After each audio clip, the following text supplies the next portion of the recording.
JIT के smart class में आप सबका स्वागत है। आज की क्लास में हमें सीखना है अकाउंटिंग के बारे में। और चूंकि हम लोग बात कर रहे थे, चूंकि अभी हमारा थ्योरी पैटर्न चल रहा है, ठीक है। तो पहले हम लोग क्या बात करेंगे, गोल्डन रूल वगैरह के बारे में बात कर लेंगे।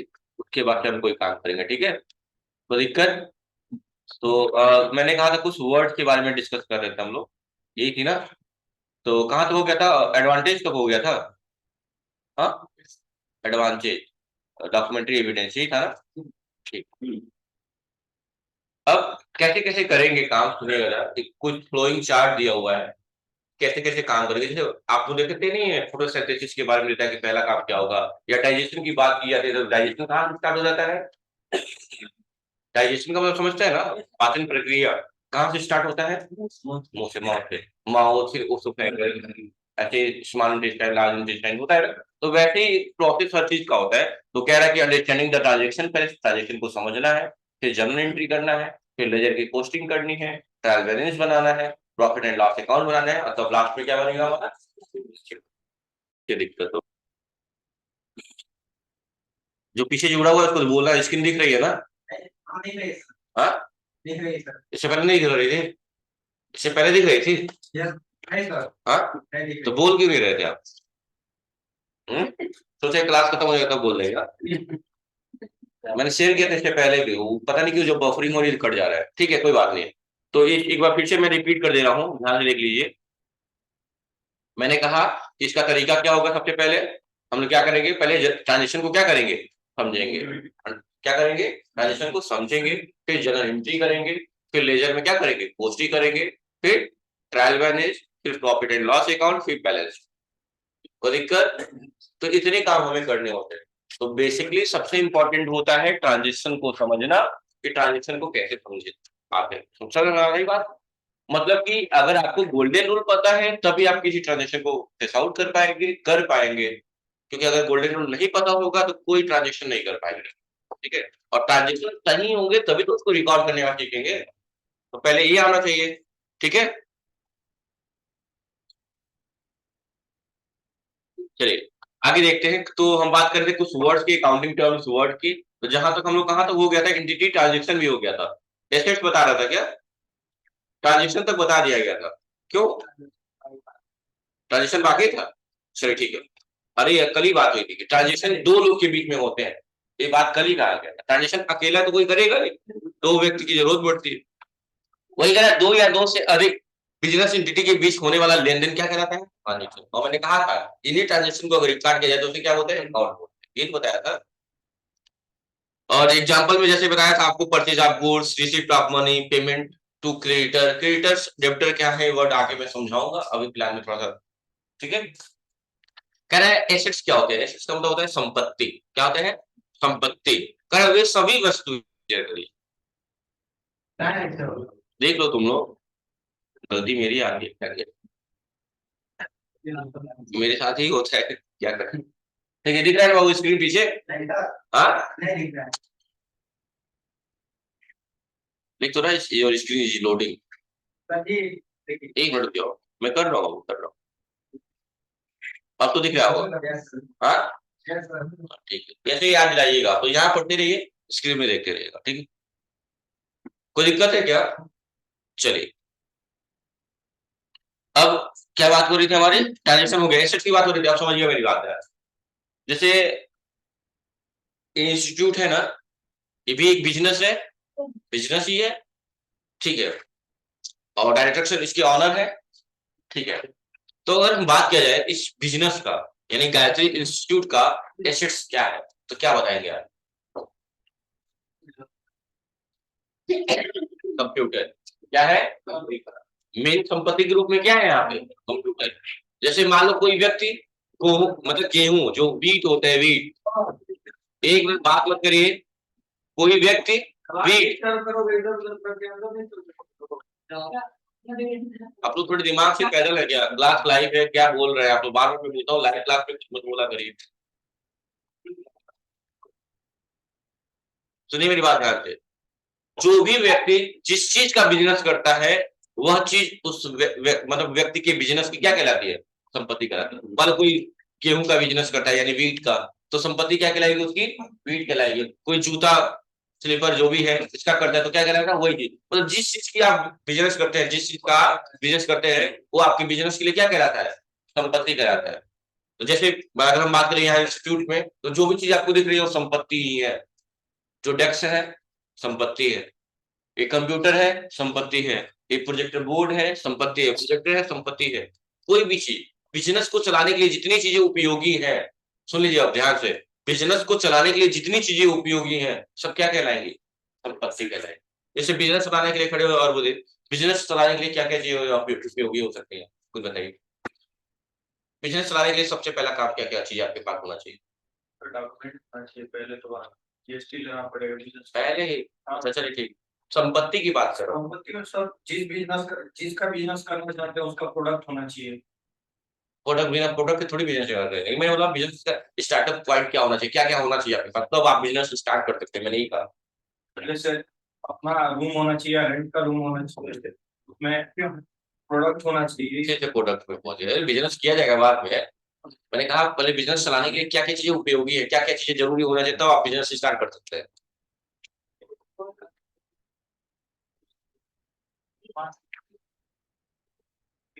भाई बिजनेस तो बाद में स्टार्ट करना है, पहले आपके पास कुछ चीजें होनी चाहिए। समझ पा रहे हैं।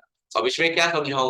मैंने कहा बिजनेस ओपन करेंगे वो बात की बात है, लेकिन बिजनेस ओपन करने से पहले क्या क्या चीजें आपके पास होनी चाहिए, तो आप कहेंगे हाँ चलिए अब बिजनेस स्टार्ट कर सकते हैं। हाँ, और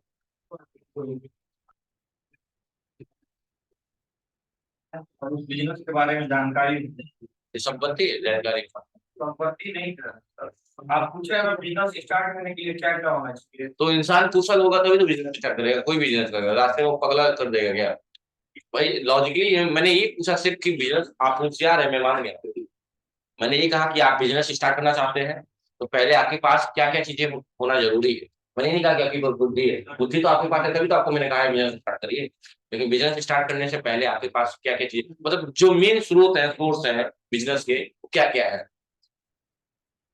वही आपने जो बोला, कैश है, लैंड है, बिल्डिंग है, ये सारी चीजें क्या है? मेनली रूप से संपत्ति के अंतर्गत यूज की जाती है हमारे बिजनेस को चलाने के लिए। अगर ये चीजें हैं तब आप बिजनेस की शुरुआत कर सकते हैं। समझ में आ गई बात? अब बिजनेस की शुरुआत करेंगे तो आपको आना चाहिए कि सर अब क्या लेंगे, अपना वो गुड्स लाएंगे जो चीजें हमें करनी है ना? समझ में आ रही बात ना? ठीक है, बैठ जाइए, इश्तियाक खड़े हो जाओ। गुड मतलब क्या होता है? Good, GOOD। कोई बोलेगा नहीं, साइलेंट रहेंगे। गुड अच्छा होता है। हाँ, एक होता है मतलब कोई प्रोडक्ट दूसरे बंदे मगर पैसा हम दे रहे हो तो प्रोडक्ट दे रहा है। अच्छा मतलब कि एक ही गुड का मतलब दोनों होता है? हाँ, कुछ अंतर है। उसमें गुड करता है। हाँ, तो उस गुड्स मतलब क्या होता है? मतलब गुड मतलब अच्छा है, तो गुड्स मतलब अच्छे। प्रोडक्ट ले रहे हैं उसको मतलब पैसा दे रहे हैं, प्रोडक्ट ले रहे हैं। इसमें ये सब कहाँ बात है? खड़े हो जाओ, इसका टोपी दिख रहा है, खड़े हो जाओ, बताओ। गुड मतलब क्या होता है? हाँ, गुड मतलब GOOD।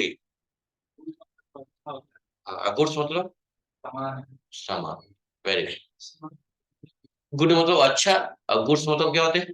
सामान होते हैं। क्या होता है? सामान। आपने देखा होगा ट्रकों पे लिखा होता है गुड्स कैरियर, यानी सामान ढोने वाला वाहक।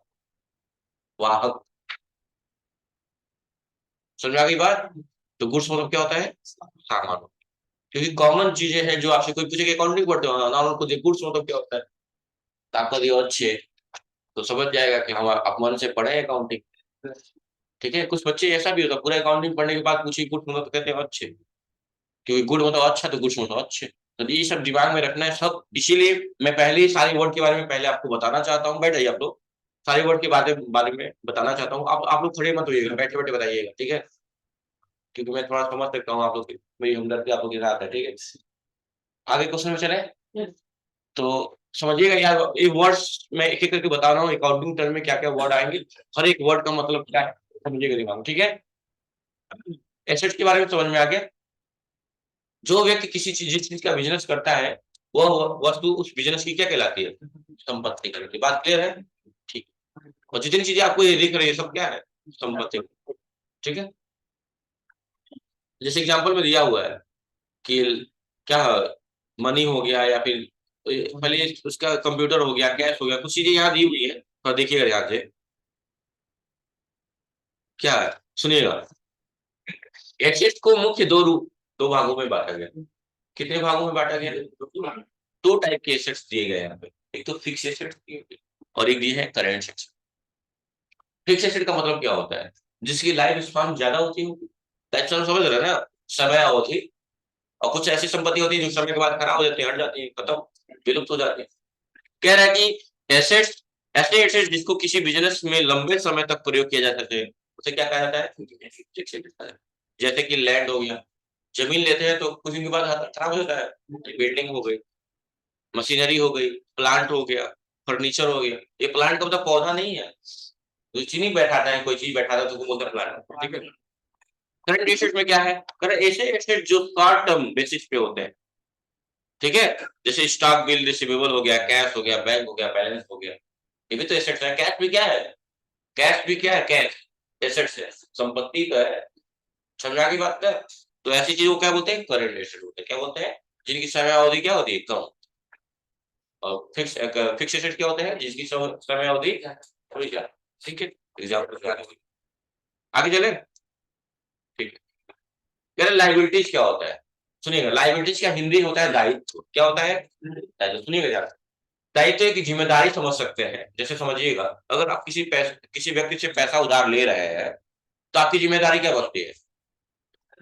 कि गबन कर ले, हाँ, वापस दे। आपकी जिम्मेदारी ये बनती है कि आप किसी से लोन लिए हैं तो आप उसको चुकाए भी। ये आपकी क्या है? लाइबिलिटी है, जिम्मेदारी। समझ आ गई बात?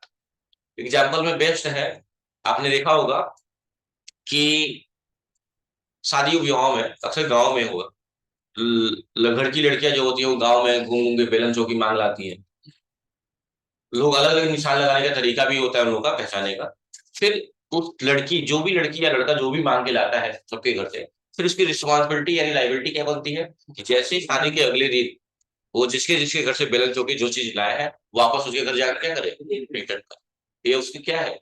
दायित्व है इसका, कि जिसके घर से लाया है उसको रिटर्न करना ही करना। या यूं समझ ले कि दो लोगों का मेडिकल स्टोर है, हमारा और तुम्हारा, तुम लोगों का, ठीक है। मेरे वहां कोई कस्टमर आया और उसने कोई दवा मांगा, वो दवा मेरे पास नहीं था, वो दवा मेरे पास नहीं था। लेकिन हम कभी नहीं चाहेंगे कि कोई कस्टमर हमारे दरवाजे से खाली जाए, क्योंकि बेनिफिट तो कमाना है हमें। तो हमने क्या क्या कहा, छोटू जाओ बगल वाले भैया की दुकान पे फलाना मेडिसिन लेके चले आओ। वो लड़का गया, मेडिसिन लेके आया। मैंने कस्टमर को वो मेडिसिन दे दी, और कस्टमर ने हमें कितना रुपया दे दिया? 100 रुपया दे दिया। क्या दे दिया? 100 रुपया उसने हमें दे दिया। कोई दिक्कत? कस्टमर दिया 100 रुपया, दवा लिया, वो घर चला गया, बात खत्म हो गई। हमारा और कस्टमर से हिसाब किताब बराबर। अब हमारा दायित्व तो क्या बनता है? कि जो हम बगल वाले मेडिकल स्टोर से दवा मंगाए थे, वहां हमारे दायित्व ये बनता है, उसको क्या करें? दवा रिटर्न करें, है ना। तो दो दायित्व बनता है, दो चीजें कर सकते हैं, या तो दवा के बदले दवा दे दे, या तो पैसा दे दे। क्यों? तो बताओ तान्या, अगर पैसा देना चाहें हम तो कितना पैसा देंगे बगल वाले? 100 रुपया। 100 रुपया ही लिखा था मेडिसिन, मेडिसिन पे 100 रुपया ही लिखा था। Very good. तो हमको पता है कि 100 रुपया की दवा 20 रुपए में मिलती है। हमको पता है कि वो 100 रुपए की दवा 20 रुपए में मिलती है, और बगल वाले मेडिकल स्टोर को भी भली भांति पता है ये बात। तो हम उनको, कस्टमर से भले हम 100 रुपया लिए हैं, लेकिन हम देंगे उनको सिर्फ उतना ही जितना उसका रेट होता है, यानी 20 रुपए ही। या तो हम 20 रुपया दे दें, या अगले दिन हम भी स्टॉक मंगाएंगे दवाइयों का, उस दवाई का, तो एक पत्ता हमको। बात क्लियर हो गई? ठीक है, बात उसको समझाने का एक तरीका था, लेकिन बेसिकली हमारा ये था मतलब कि हम दायित्व के बारे में आपको समझा रहे थे कि दायित्व क्या बनता है, कि जिससे कोई चीज लिए हैं उनको रिटर्न करना है। अगर आप एक एम्प्लॉयर है, एम्प्लॉयर का मतलब काम लेने वाला, मालिक यानी। जैसे पुष्कर से एम्प्लॉयर हो गए और हम लोग क्या हो गए, उनके एम्प्लॉय हो गए, कर्मचारी। जैसे कि अब समझिएगा, अगर आपके मालिक किसी से, आप लोग भी एम्प्लॉयर हैं, मालिक हैं अपने कंपनी के, और आप लोग किसी से काम करवा रहे हैं, आपके अंडर में लोग काम कर रहे हैं, तो आपका दायित्व क्या बनता है? आपने उनसे काम लिया है, तो उसके बदले आप उनको क्या देंगे? सैलरी देंगे। क्या देंगे? सैलरी देंगे। तो ये क्या हो गई? आपका आपका दायित्व हो गया। क्या हो गया? दायित्व हो गया। समझ में आ गई बात ना? ऐसी चीज है। तो दायित्व के बारे में बात क्लियर होगी। लाइबिलिटी, लाइबिलिटी का मतलब दायित्व। ठीक है। अगला है कैपिटल। क्या है? कैपिटल, जिसे हिंदी में पूंजी बोलते हैं। क्या बोलते हैं? कह रहा है बिजनेस के मालिक यानी प्रोप्राइटर के द्वारा बिजनेस में इन्वेस्ट किया गया पैसा क्या कहलाता है? जब भी बिजनेस की शुरुआत करते हैं तो बिजनेस में क्या इन्वेस्ट करते हैं बताओ?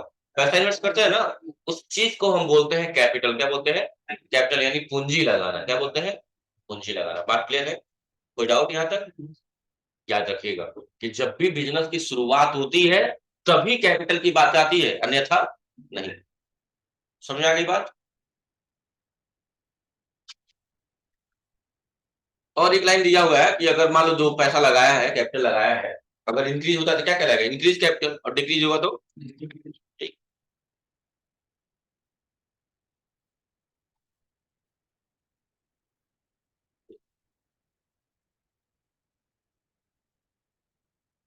अब थोड़ा सा नीचे आ जाता है, ठीक है। अगला क्या है? इनकम। इनकम का मतलब क्या होता है? आय। बताइए आप लोग। कह रहा है बिजनेस की रेवेन्यू और एक्सपेंस का डिफरेंस ही बिजनेस का क्या कहलाता है? सुनिएगा ध्यान से। बिजनेस की रेवेन्यू और एक्सपेंस। रेवेन्यू का मतलब अभी कल ही बताया था मैंने। रेवेन्यू का मतलब इनकम ही होता है। रेवेन्यू का मतलब इनकम ही होता है। मतलब कि आप जितना पैसा कलेक्ट किए उसे हम प्रॉफिट इनकम नहीं बोल सकते। पहले आप क्या करेंगे? आपने जितने पैसे खर्च किए हैं एक्सपेंस के रूप में उसको घटाएंगे, जो पैसा बचेगा उसे हम क्या करेंगे? इनकम का नाम देंगे। अगर हम 4 लाख कमाते हैं तो हम 4 लाख क्या कहेंगे? इनकम नहीं कहेंगे।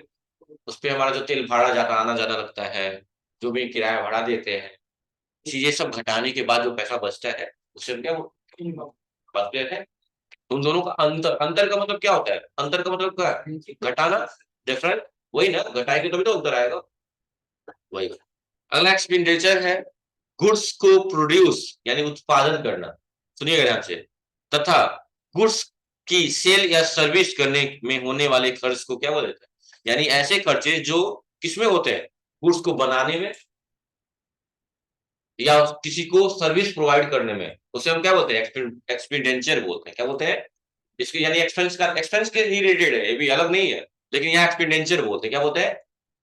क्या होता है? क्या होता है जब गुड्स प्रोड्यूस का मतलब मैन्युफैक्चर करने में, बनाने में जो पैसा उसमें खर्च होता है उसे एक्सपेंडिचर कहते हैं। किसी को सर्विस देने में पैसा खर्च होता है उसे क्या बोलते हैं? एक्सपेंडिचर बोलते हैं। बात क्लियर है? कह रहा है कि जैसे रॉ मटेरियल, रॉ का मतलब कच्चा माल। जैसे जूता बनाना है तो चमड़ा मंगाते हैं ना पहले, तो आपके लिए क्या होगा? बिजनेस के लिए रॉ मटेरियल हो गया। क्या हो गया? Raw material. जैसे मान लीजिए आपकी फर्नीचर की दुकान है, आप बनवाते हैं बेड वगैरह, जो भी चीजें, डाइनिंग टेबल वगैरह, तो आपके लिए रॉ मटेरियल क्या होगा? लकड़ी होगा। समझ में आ गई बात ना? वैसे हर चीज में। ठीक। अब प्रॉफिट की बात करें। क्या है? प्रॉफिट की। कह रहा है कि the excess amount of revenue यानी उससे जो एक्सेस होता है, आपकी इनकम से जो एक्सेस होता है वो क्या कहलाता है? प्रॉफिट कहलाता है। कल मैंने एक दिन बताया था कि प्रॉफिट, अगर 5 लाख आपका कलेक्शन है तो लोग, एक आपने एक वर्ड सुना होगा, लोग कहते हैं कि ऑडिट कराना है, ऑडिट कराना है। ऑडिट का मतलब ये होता है कि जो 5 लाख, जब तक ऑडिट नहीं कराएंगे, अगर आपका महीने का 5 लाख कलेक्शन है तो उसी को लोग प्रॉफिट मानते हैं। क्या मांगते हैं? प्रॉफिट। और आपको पता ही है गवर्नमेंट को हमें टैक्स देना होता है। तो मान लीजिए जहां 5 लाख पे टैक्स देंगे और जहां 1 लाख पे टैक्स देंगे, बराबर है? अंतर है ना? तो वही बात है यहाँ पे। सुनिएगा ध्यान से। तो कह रहा है ऑडिट कराने का मतलब ये होता है कि हम यह दिखा दे गवर्नमेंट को कि भैया हम 5 लाख तो कमाते हैं, लेकिन हम 1 लाख रेंट देते हैं, 50,000 इलेक्ट्रिसिटी बिल पे खर्च करते हैं, 50,000 सैलरी दे देते हैं, 30,000 और मतलब कि जो भी है मेंटेनेंस पे जाता है। समझ में आ गई बात ना? वाटर पे जाता है, फूड पे जाता है, जो भी चीजें सब दिखा दे। ऑडिट कराने का मतलब यही होता है, ताकि अब घटाने के बाद जो पैसा बच रहा है, 2 लाख, 1 लाख, 5 लाख, जो भी बच रहा है, वो उस पे हम टैक्स दें। समझ में आ गई मेरी बात? तो टैक्स बचा ना, जहां 5 लाख पे टैक्स दे रहे थे, जहां 1 लाख पे देंगे, अंतर नहीं आएगा? बहुत अंतर। तो वही बात, तो उसे हम क्या बोलते हैं? प्रॉफिट बोलते हैं। क्या बोलते हैं? प्रॉफिट। समझ में आ गई बात? मान लो हम कोई सामान मंगाया 100 रुपए का, तो 100 रुपए का मंगाया सामान, तो उस पर भाड़ा वाड़ा दिए होंगे कि नहीं दिए होंगे?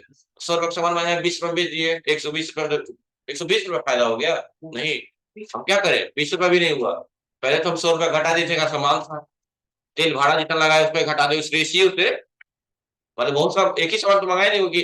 दिल्ली फोन करते हैं एक जींस भेज दीजिएगा ट्रक से, एक जींस नहीं ना, बहुत सारे आते होंगे, लेकिन उस रेशियो से उसमें अमाउंट डिडक्ट कर दिया। फिर घटाने के बाद जो अमाउंट बचा वो आपका क्या कहलाएगा, प्रॉफिट। क्या कहलाएगा।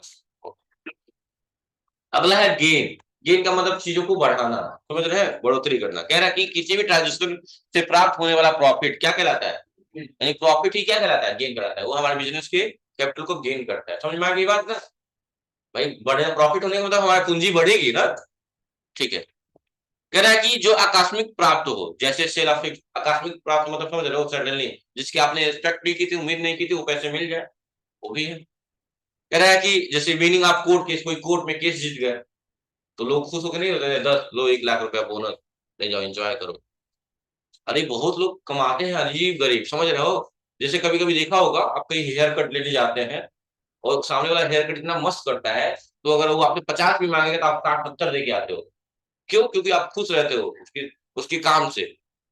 वैसे ही कोई वकील वगैरह जो है, अगर कोई केस आपको जितवा देते हैं जो लंबे टाइम से चल रहा था, आप कोई कोई हैंडल नहीं कर पाता, कोई जितवा दिया, तो आपको खुश होकर उसको पैसा दे देंगे। तो बहुत सारी चीजें होती है। ठीक है। हाँ। तो वही बात यहाँ क्या है, और कह रहे हैं appreciation of the value of assets. ठीक है, या एसेट मतलब संपत्तियों के मूल्यों में जो चीज होती है उसको भी क्या कहेंगे, गेन का ही नाम। ठीक है।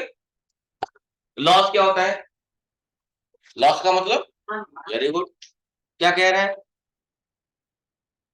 कह रहा है किसी भी अकाउंटिंग पीरियड में एक्सपेंस का अमाउंट, अरे भाई, कह रहा है किसी भी अकाउंटिंग पीरियड में एक्सपेंस का अमाउंट, रिमेन अमाउंट, क्या बोला है, एक्सपेंस का अमाउंट रेवेन्यू से जितना अधिक होता है वह अमाउंट क्या कहलाता है। अब समझिएगा मेरी बात, मार्कर ले ले, समझिएगा मेरी बात। मान लीजिए 10 का सामान खरीद, जो भी था 10 का था हमारा, ठीक है, और कहाँ गया क्वेश्चन, लॉस ही था ना, और एक्सपेंस कितना हो गया, मतलब जो भी था, प्राइस कितना था, जो भी था, अकाउंटिंग पीरियड में एक्सपेंस, ठीक है, ये एक्सपेंस का हो गया, और अमाउंट रेवेन्यू कितना था, इनकम मेरा 10 रुपया, और माइनस कितना हो गया 20 रुपया। अभी वही काम करेंगे, 10 में से 20 ही घटाएंगे, आएगा 10, लेकिन साइन किसका बड़ा है, माइनस का कि प्लस का, माइनस का है। तो ये क्या हो गया, लॉस हुआ कि प्रॉफिट हुआ, बात क्लियर समझ में आ गई? यही बात कहा है इसमें कि जितना अधिक होगा उतना बिजनेस को लॉस हो गया। समझ में आ गई बात। ज्यादा होने का मतलब समझ रहे हैं, एक्सपेंस ज्यादा होना, रेवेन्यू से ज्यादा, इनकम से ज्यादा आपका खर्चे हो रहा है। जैसे एक मूवी आई थी आमदनी अपनी खर्चा रुपया, वही बात, कि आपकी इनकम 50 पैसे है और खर्चे कितने हैं 100 पैसे, यानी 1 रुपए। समझ में आ गई बात। ठीक। अगला है डिस्काउंट। डिस्काउंट का मतलब क्या होता है, कटौती या छूट। कह रहा है किसी भी गुड्स की प्राइस में होने वाली डिडक्शन, डिडक्शन का मतलब क्या होता है, कमी, क्या कहलाती है, डिस्काउंट कहलाती है। क्या कहलाती है, डिस्काउंट। डिस्काउंट दो प्रकार के होते हैं, कितने प्रकार के, एक तो ट्रेड डिस्काउंट हो गया और एक हो गया कैश डिस्काउंट। ट्रेड का मतलब होता है व्यापार, क्या होता है, नहीं होता है, व्यापार में लोग छूट देते हैं, त्योहार में के लोग छूट देते हैं, अलग अलग लेवल है। तो दो टाइप की छूट, जैसे फ्लिपकार्ट पे ही सेल लगता है तो दो टाइप की छूट आती है, देखा है आपने कभी। एक तो जब 20,000 का फोन 18,000 में मिलेगा, एक तो क्या 20,000 का फोन किस अमाउंट में हो रहा है, समझिएगा, यानी प्राइस डिस्काउंट हो रहा है, यानी कि 20,000 का फोन 18,000 में पड़ जा रहा है। ठीक है। एक है कि आपको कह रहा कि 20,000 का फोन 20,000 में मिल रहा है, लेकिन कह रहा है कि अगर आप एचडीएफसी कार्ड का यूज करते हैं या एक्सिस बैंक का क्रेडिट कार्ड यूज करते हैं तो आपको 10% लेस मिलेगा। कितना मिलेगा, यानी कि कार्ड पे डिस्काउंट मिल रहा है। समझ में आ गई मेरी बात। अलग अलग डिस्काउंट होगा कि नहीं होगा, एक तो अमाउंट पे डिस्काउंट मिल गया, किसी कार्ड की जरूरत नहीं पड़ी, डायरेक्टली 18,000 20 का सामान 18 में खरीद लिया, और एक 20 का सामान 20 में ही था, लेकिन हमारे पास एक कार्ड था जिसका मैंने बेनिफिट उठा लिया। समझ में आ गई बात ना। तो वैसे ही यहाँ पे दो चीजें होगी, ट्रेड डिस्काउंट और कैश डिस्काउंट। सुनिए जिसके उसके बारे में, trade discount prior manufacture to wholesaler to retailer को दिया जाता है। किसको किसको, होलसेलर को, रिटेलर, जिसका मुख्य उद्देश्य सेल को प्रमोट करना। उससे क्या होगा, ताकि आप मेरे ग्राहक हैं और आपकी थोड़ा सा होता है ना, जिज्ञासा बढ़ेगी हमारे प्रति, और हमारे कस्टमर भी क्या होंगे, बढ़ेंगे। लोग ही तो सजेस्ट करते हैं कि नहीं इस दुकान में मत जाना, बहुत लूटता है वो, बगल वाले दुकान पे दे रहा हूँ सस्ता दे देगा। क्यों? क्योंकि उसने आपको सस्ता दिया है, जानबूझ के दिया है, इंटेंशनली दिया है, ताकि आप 4 लोग को और बताएं और 4 लोग और विजिट करें। कोई सामान है, अगर हम 3 रुपए बेच रहे हैं तभी भी हमको 2 रुपए बेनिफिट हो रहा है। अब कोई 5 रुपए में बेच रहा है, तो हमको मतलब ये है कि सामान रखना बेहतर है कि बेच देना बेहतर है। बेनिफिट, भाई बेनिफिट थोड़ा कम लेके बेच दो, सामान बिकेगा नहीं ना, निकाल दो। तो इस तरह भी लोग बिजनेस करते हैं। ठीक है, जैसे हल्दीराम की भुजिया नमकीन आ गई, उस पर लिखा है 175। कई दुकान पे जाएंगे आपसे 175 ले लिया जाएगा, लेकिन वही अच्छे किराना स्टोर पे जाएंगे तो 175 लिखा है, लेकिन वो आपका रेट लेते हैं सिर्फ 170 रुपए, 165 रुपए। तो ऐसा थोड़ी अपने घर से लेके दे रहे हैं, नहीं, उनका है वो कि उतना भी बेच रहे हैं तभी फायदा है उनको। मैंने एक बात कहा था कल ही कि बिजनेस खोलने का मतलब एक ही, स्टार्ट करने का एक ही पर्पज है, क्या? प्रॉफिट कमाना। कोई लॉस के लिए नहीं ओपन किया। समझ में आ गई? वो तो कंडीशनल बात है, क्या होगा वो अलग बात है। ठीक है, समझ में आ गई बात? डिस्काउंट समझ आया? कैश डिस्काउंट क्या होता है? बिजनेस में कैश फ्लो को मेंटेन करने के लिए या फिर कैश को टाइमली कलेक्ट करने के लिए कैश डिस्काउंट की जरूरत। जैसे मान लो आप हमारे पास उधार ले गए, कहे कि हम सर जनवरी में जमा कर देंगे। कब? 5 जनवरी को जमा कर देंगे, लेकिन जमा नहीं किए और तुमसे 20,000 रुपया हमें पाना है। मैंने कहा एक काम करिए, लाइए, मैंने कॉल किया, बाबू पैसा जमा नहीं किया, तो सर हो नहीं पाया, कल जमा कर। एक काम करो, तो मुझे लगा तुम अभी भी मुझे झेला रहे हो, तो मैंने कहा एक काम करो, लाओ हम 500 डिस्काउंट दे रहे हैं तुमको, 19,500 जमा कर दो, तो तुमको भी अच्छा लगेगा। और एक समझ रहे हो ना, 150 लोग भी, 150 के लिए भी लोग क्या होते हैं, डिस्काउंट का लाभ उठाना, मतलब लाभ उठाना चाहते हैं और आके पैसे जमा कर देते हैं। जैसे मैं नहीं कहूँ कि कितने फीस आपकी बाकी है, 5,000, चलिए हम 10% डिस्काउंट दे रहे हैं, जमा कर दीजिए, आपका फुल पेमेंट कर देंगे। तो 500 का फायदा हुआ, आप जाके जमा कर देंगे। तो इस तरह का भी डिस्काउंट मिलता है, तो इसको क्या बोला जाता है, कैश डिस्काउंट मिला जाता है, ताकि लोग पैसे, किसी से भी पैसे हम क्या करें, जल्दी भी जमा कर लें, या अलग अलग इरादे होते हैं लोगों के, वो अलग बात है, लेकिन एक एग्जाम्पल मैंने दे दिया। समझ आ गई बात? तो कितने टाइप के डिस्काउंट होते हैं, तो कौन कौन से? ट्रेड और, समझ में आ गया, ट्रेड और कैश। एक तो बिजनेस को बढ़ाने के लिए ट्रेड हो गया, व्यापार हो गया, और कैश का मतलब समझ ही गए, टाइम भी किसी से पैसा कलेक्ट कराना हो या फिर जो भी। अगला है वाउचर। क्या है? टैली में कोई भी ट्रांजेक्शन को रिकॉर्ड करने के लिए वाउचर का यूज करना पड़ता है। किसका यूज करना पड़ता है? वाउचर। जैसे आप बैंक में जाते हैं, पैसे विड्रॉ करने के लिए अलग फॉर्म है, अलग वाउचर है, पैसे जमा करने के लिए अलग वाउचर है, तो है ना प्रोसीजर, वैसे यहां भी तो होगा। तो वही है यहाँ पे, अगर परचेज का यूज करना है, परचेज की ट्रांजेक्शन है तो परचेज वाउचर में यूज करेंगे, सेल्स की ट्रांजेक्शन है सेल्स वाउचर में यूज करेंगे, पेमेंट के ट्रांजेक्शन है तो पेमेंट वाउचर में करेंगे, सेल्स के हैं तो समझ रहे हैं, ऐसे सबके वाउचर बनाए गए हैं, उस वाउचर में हम एंट्री करेंगे। बात क्लियर है? हर ट्रांजेक्शन के लिए अलग अलग वाउचर बनाए गए हैं, अलग अलग वाउचर में हम उसका यूज करेंगे। कोई दिक्कत? ठीक, आगे चले।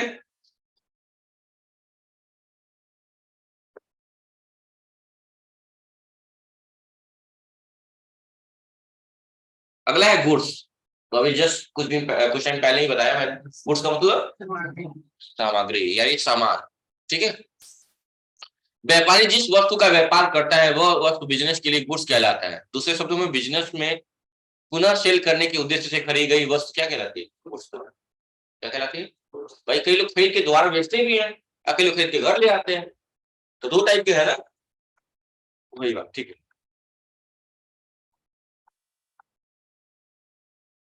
अरे वो स्लो चल रहा है। अगला है ड्राइंग। ड्राइंग बहुत ध्यान से समझिएगा, बोर्ड पे मत ध्यान दीजिए, मेरे तरफ ध्यान दीजिए। ड्राइंग का मतलब होता है आहरण। क्या होता है?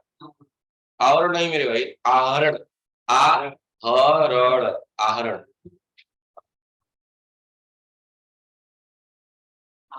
सुनिएगा, मान लीजिए हम अपनी दुकान पे बैठे हुए हैं और हमने क्या किया, 10 रुपए की बिस्किट क्या बेचा, 10 का बिस्किट बेचा। क्या बेचा? तो सामने वाला हमें 10 रुपए दे के गया, ये 10 रुपए किसका पैसा है बताइए? सामान का पैसा है। अच्छा, और कोई बताए? जैसे हमने किसी को सामान बेचा, उसने हमें 10 रुपए दिया और चला गया, ये 10 रुपया किसका पैसा है? ग्राहक का पैसा है, तो दे दो वापस, क्यों रखे हो तुम? तो फिर ग्राहक का पैसा तब कैसे हो गया? तो ग्राहक ग्राहक दे, या जो गलती से छूट गया होगा। बताइए किसका पैसा है? बैठ के रामायण सुन रहे हैं आप लोग आराम से, बताइए फिर गुड्स का होगा, तो गुड्स के साथ जाना चाहिए था फिर। हाँ? क्यों बदला बदली कर, पैसा किसका है? आपके बिजनेस का है। किसका पैसा है? आपके बिजनेस से ही तो सामान गया है। आपके किसी भी सामान पे कंट्रोल किसका है? आपके बिजनेस का। यानी ये 10 रुपया किसका था? आपके बिजनेस का। किसके बिजनेस का? हाँ, आपके बिजनेस का। तो ये पैसा कहाँ जाना चाहिए? आपके बिजनेस में ही। भाई पैसा आपने लिया तो पैसा आपका कहाँ जाएगा? फिर आपके बिजनेस में ही जाएगा, आप अपने पास नहीं रख सकते। समझा की बात ना? लेकिन तभी सामने से एक पानी पूरी वाला गुजरा और आपका मूड बिगड़ा और आप जाके 10 रुपए का पानी पूरी खाए। या दूसरी कंडीशन की कोई गरीब आ गया आपके दुकान पे, उसने पैसा मांगा कि भूख लगा है 10 रुपए दे दीजिए, और आपने 10 रुपए उठा के दे दिया, कोई दिक्कत नहीं। अरे मेरा तो आज एग्जाम भी है, सुन लीजिए मेरी बात, एक्स्ट्रा नहीं बोला, सुनिए मेरी बात। लेकिन वो 10 रुपया आपके बिजनेस का था, लेकिन आपने खाने या किसी को देने पे खर्च कर दिया, मतलब क्या किया? आपने व्यक्तिगत खर्च कर लिया। क्या कर लिया? यानी जो पैसा आपके बिजनेस का था, बिजनेस में ही जाना चाहिए था, उसका आपने क्या कर लिया? यूज कर लिया। किसके लिए? अपने पर्सनली। मान लो खा लिया तो भी पर्सनली किया, किसी को दे दिया तो भी पर्सनली ही कहेंगे, आपने नहीं दिया ना, आपके बिजनेस ने नहीं दिया ना। तो ऐसे पैसे को बोला जाता है ड्राइंग। क्या बोला जाता है? यानी आपने उस पैसे का हरण कर लिया। हरण मतलब ले ले, चुरा नहीं लिया, हरण तो चुरा लेना, हरण ले लिया। क्या कर लिया? हरण कर लिया। मतलब वो पैसा जो बिजनेस का था, बिजनेस में ही जाना चाहिए था, आपने ले लिया, हरण कर लिया। तो ऐसी चीजों को क्या बोलेंगे? ड्राइंग। क्या बोलेंगे? बात क्लियर हो गई? तो ड्राइंग का मतलब क्या होता है? आहरण। क्या होता है? आहरण। क्या आहरण क्या है? ऐसा पैसा जो बिजनेस का था, लेकिन वो बिजनेस में न जाके आपने क्या किया? पर्सनली यूज कर लिया। ऐसे पैसे को क्या बोला जाता है? ड्राइंग बोला जाता है। क्या बोला जाता है? ड्राइंग, यानी कि आहरण। बात क्लियर है? ठीक है। अगला लास्ट 20 नंबर का जो है हमारा, उसका नाम है परचेज। परचेज का मतलब कल बताया था, क्रय करना। क्रय मतलब चीजें खरीदना। गुड्स को पुनः बिक्री के लिए खरीदने के क्रिया को क्या कहलाते हैं? अच्छा बताओ, कोई सामान खरीदे बेचने के लिए खरीदते हैं? घर के लिए तो मतलब दोनों कंडीशन बन जाएगी, चाहे आप घर के लिए खरीद रहे हो या इस उद्देश्य से खरीद रहे हो कि बेचना है, तो दोनों कंडीशन में क्या कहलाएगा? परचेज ही कहलाएगा। परचेज ऑफ गुड्स कहलाएगा। ठीक है, तो आज के लिए सिर्फ इतना ही, बाकी अगली क्लास में मिलेंगे। ठीक है।